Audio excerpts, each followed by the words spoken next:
What's going on, guys? It's Luke22SV here, back with the third round of Season 1 of the career mode here for the Chinese Grand Prix this weekend, off the back of two disappointing races in Australia and Bahrain, where we've not been able to perform at all. We've brought a couple of upgrades to China though, some engine and some chassis upgrades. The aero upgrades, however, have failed, but that's not too bad. We've got some upgrades, that's all that matters. We can move forwards.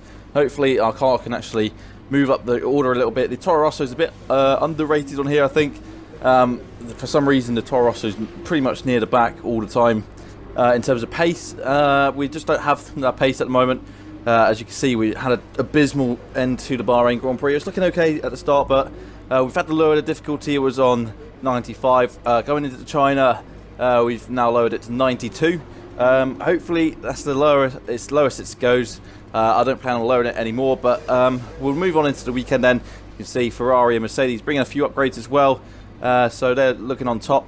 Renault coming with some upgrades, as are McLaren. So we move into qualifying then for the Chinese Grand Prix. Can we improve? Hopefully this difficulty will help us. It's not what I wanted to do, but it's what I had to do. I actually feel quite comfortable in the multiplayer car. Maybe it's just the car that I'm just struggling with at the moment.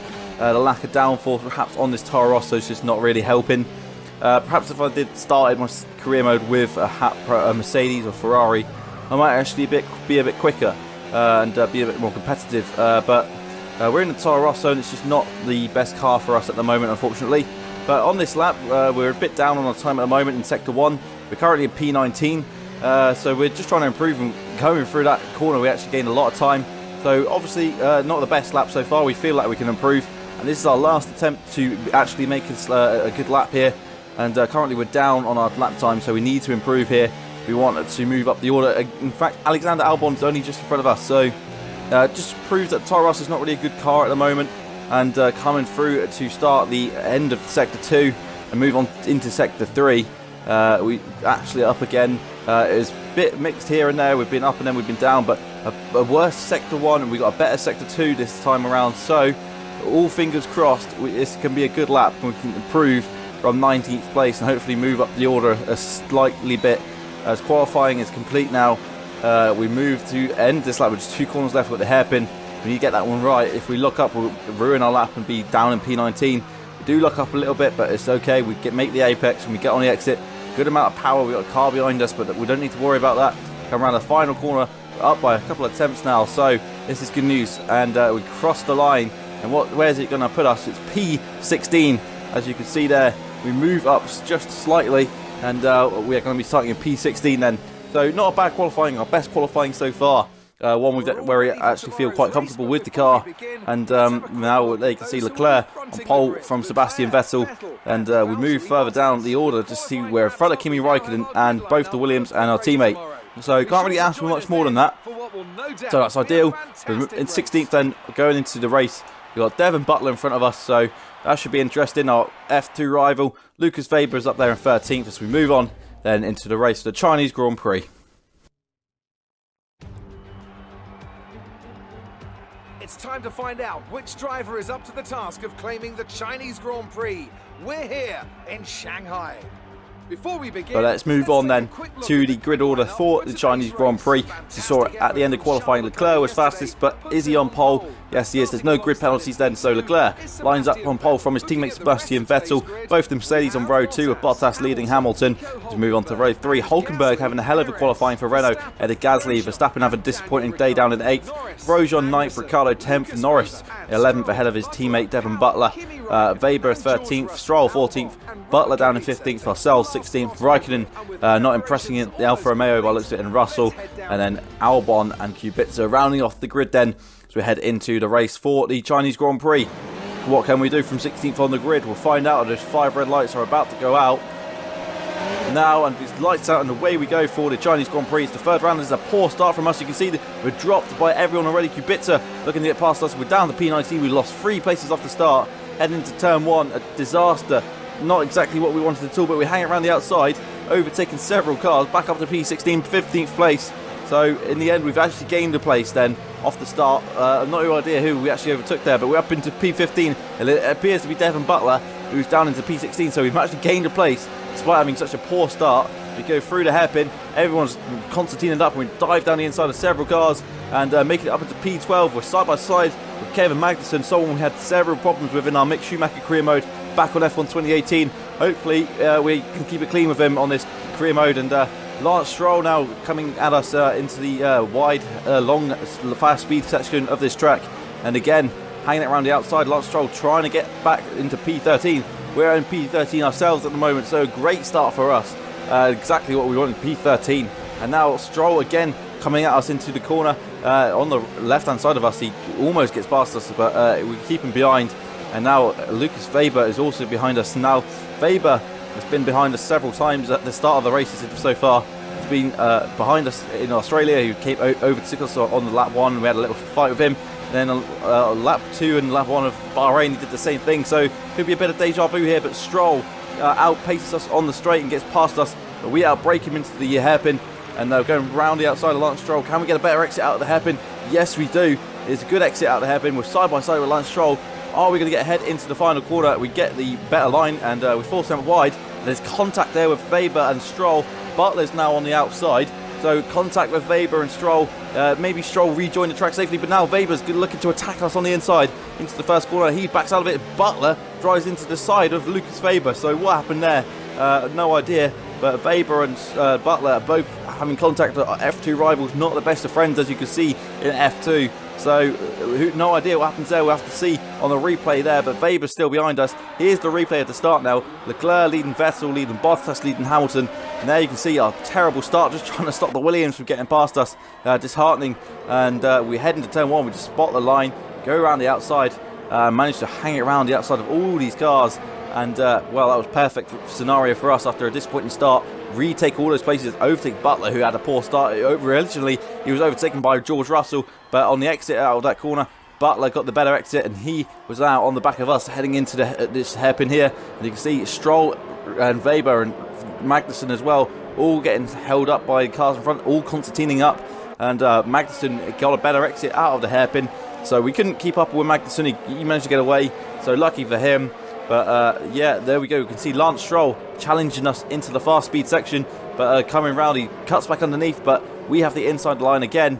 So Lance Stroll not able to get past us again. At this point, he was fighting us onto the back straight here, and he almost gets past us here as well. So getting a little bit of a tow, as is Butler on Weber, as we head into the corner. Stroll originally gets past us here, and then again coming onto the back straight, looks to see as if he gets past us, but we outbrake him into the hairpin, as he's about to see here. You can see Leclerc leads the way from Sebastian Vettel, leads the way from Bottas, Hamilton. Hulkenberg managed to retain himself in 5th, and it looks like Verstappen's had a better start than Perez, who's down to 8th, and Norris is going wheel to wheel with him as well. But there you can see Stroll getting past us on the straight, goes down the inside, and we go around the outside, hang around the outside. Weber's there as well, and we go past him. Actually, we managed to get past him here onto the inside. We get such a better exit out of the hairpin, and then we have the better line heading into the last corner.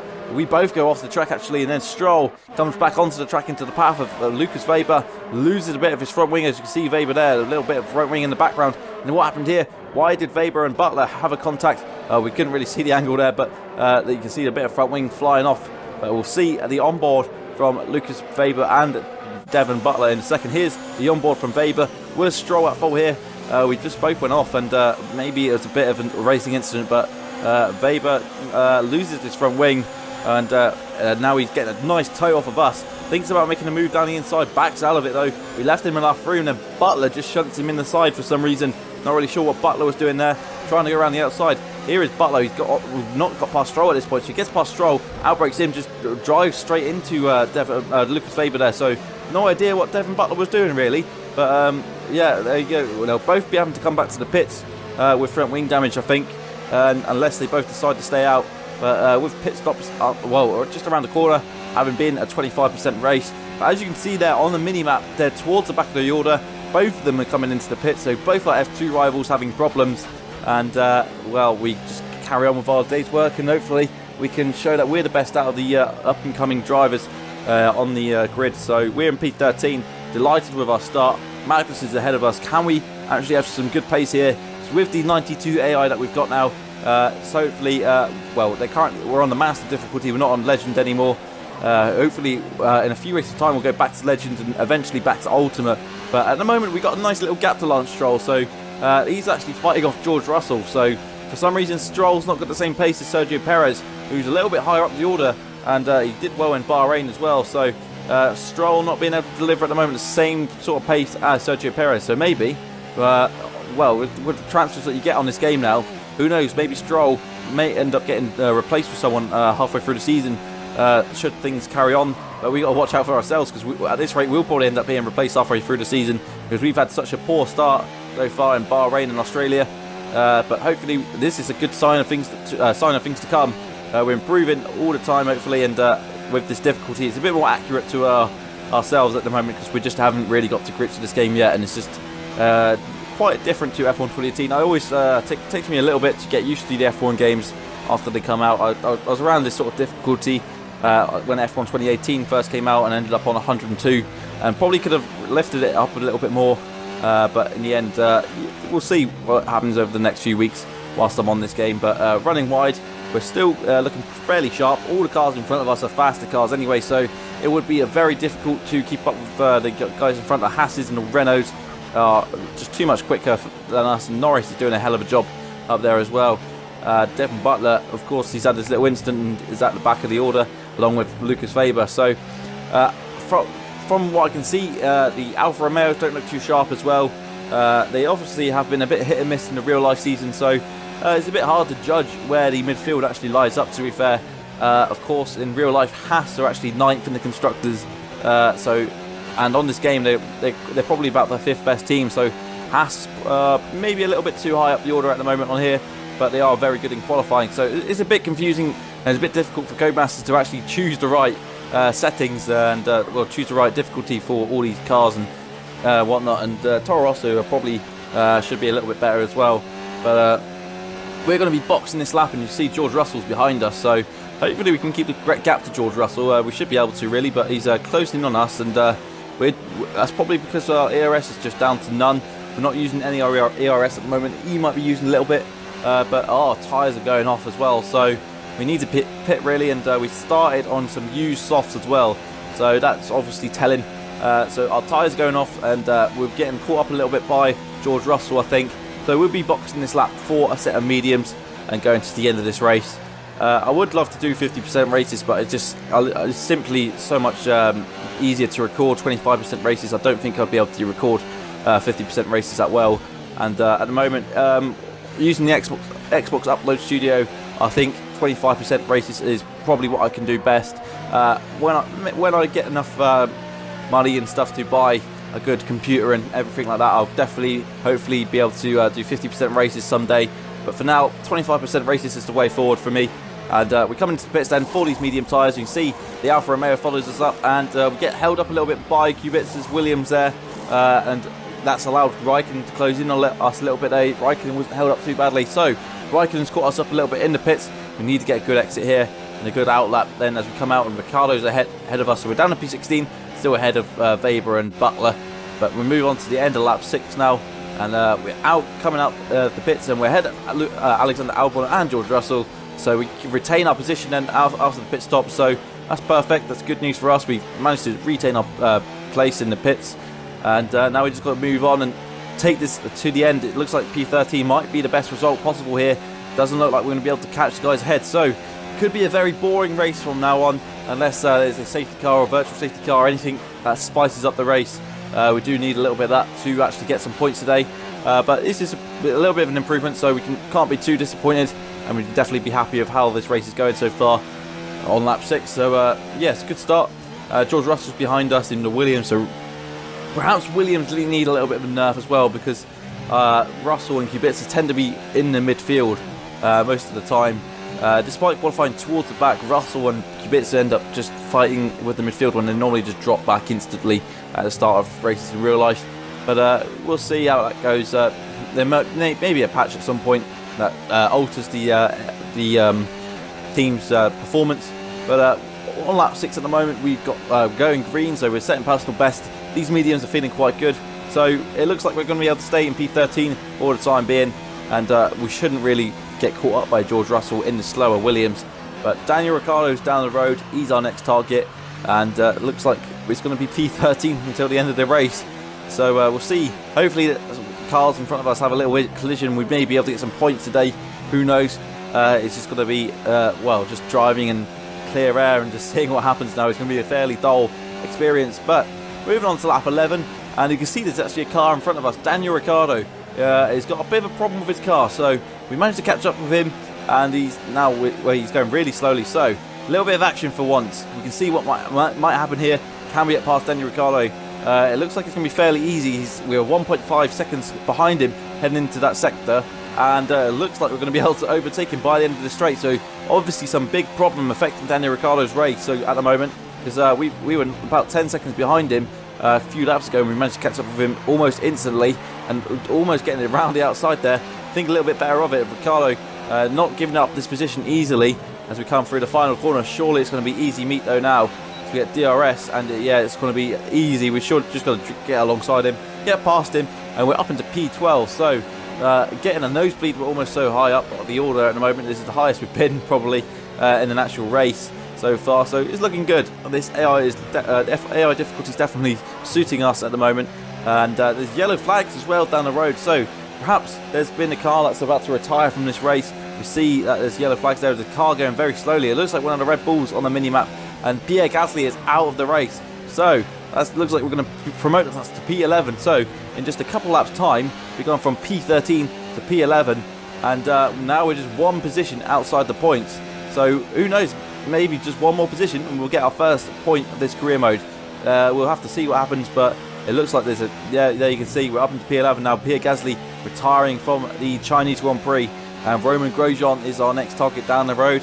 But it looks like, unless there's any mechanical issues for cars ahead, it looks like we're going to have to settle for P11 now. So P11 it is then, with just 2 laps to go in this race. It looks like we're going to finish where we are right now, unless there's any more issues, but I wouldn't expect it, I wouldn't count on it.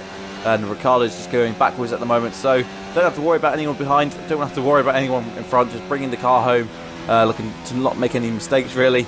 And it looks like it's going to be the end of the race then. We'll see if anything happens within the next couple of laps, but who knows, anything can happen in Formula 1, and we'll see what happens with 2 laps to go, come round to end this lap.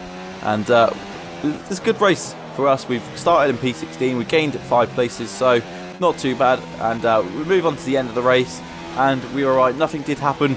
We're going to settle for P11, and it's a good race, good result, and I'm sure the team will be happy. I'm sure Helmut Marko might be thinking to cancel the P45 he was about to send to us. We crossed the line, and it's going to be a good result for P11. And well, we're ahead of our teammate twice now. We're beating our teammate 2-1 in the races. We're, I think, 2-1 down in qualifying though. So an interesting battle is sighting up here in the Toro Rosso, both rookies as well. So we'll see how that unfolds over this season. But Mattia Binotto celebrating a win, who won this race. Then it must have been Charles Leclerc. As you can see, Vettel not ended up on the podium in the end. So obviously not having the best of races, starting from P2. Bottas finished P2. Hamilton was P3. And good result for Leclerc in this championship fight. We'll see the standings shortly, but we'll see Vettel was P4 in the end. Leclerc getting the fastest lap of the race too. Verstappen in P5, so he had a good race. Hulkenberg did a good race to finish P6 with his teammate having problems. Then Sergio Perez down in P8, and Magnussen ended up finishing P6, 7 in the end. So good result for him. Norris getting McLaren's first points of the season as well. Hamilton takes the lead by 1 point, ahead of Vettel by 1 point, ahead of Leclerc by 2. So it's very close at the top between those 3. Bottas isn't too far away either.